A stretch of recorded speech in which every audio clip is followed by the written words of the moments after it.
کمیته زبان و اصطلاحات با درخواست وزارت مدافع تاجیکستان از پی جستجو و تحریر رتبه‌های حربی نظامیان تاجیک شده است. در صورت قبول و تصدیق شدن اصطلاح‌های تاجیکی رتبه‌های حربی، نظامیان تاجیک باید با رتبه‌های ژنرال و پالکونیک که میراث زمان شوروی و اقتباس از زبان روسیه است، خیر و خوش کنند. گلجهان محمدیارو و یک مسئول ریاستی تنظیمی اصطلاحات کمیته زبان و اصطلاحات تاجیکستان روز 18 می در صحبت با رادیو آزادی گفت مسئله تبدیل رتبه‌های حربی به تاجیکی مایه بحث گرمی شورای آنها شد که همه عبارت از دانشمندان زبانشناس بوده است. تاجیکستان پس از سقوط شوروی نام عنوان‌های حربی را هم با همان اصطلاح‌های روسیه‌اش حفظ کرد.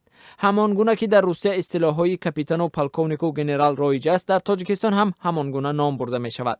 امید جیهانی زبان پژوهی تاجیک میگوید قانون‌های تاجیکستان به زبان تاجیکی مقام دولتی دادند و از این رو واژه‌ها و اصطلاحات کاربردی نیروهای مسلح نیز باید ملی باشند. جیهانی میگوید ژنرال‌هایی که اصرار دارند نیروهای مسلحی تاجیکستان باید رتبه‌های حربی روس را نگاه دارند اشتباه میکنند. سیف‌الدین نظرزاده دانشمند زبان و عضو شورای اصطلاحات کمیته زبان و اصطلاحات میگوید او شخصا در اول سالهای 2000 برای به تاجیکی برگردانیدن آیین‌نامه وزارت مدافع شرکت کرده بود و بسیاری از فرمان‌های نظامی الکی به تاجیکی ترجمه شده‌اند. نظرزاده افزود این مسئله خیلی پیچیده است و برای به تاجیکی تبدیل کردن اصطلاح‌های حربی که جایگزین اصطلاح‌های رایج گشته 100 سال اخیر شوند کار سهل نیست. ژنرال سید انور کمالوف رهبر سابق کمیته دولتی امنیت ملی در صحبت با رادیو آزادی گفت مقابل ترجمه تحت لفظی کلمه و اصطلاحات بین المللی به زبان تاجیکی است که نه همه وقت معنای آن را با پررگی بیان می‌کند. کمالوف افزود همسفان او با اصطلاح‌های ژنرال و پالکونیک و مثل این عادت کردند.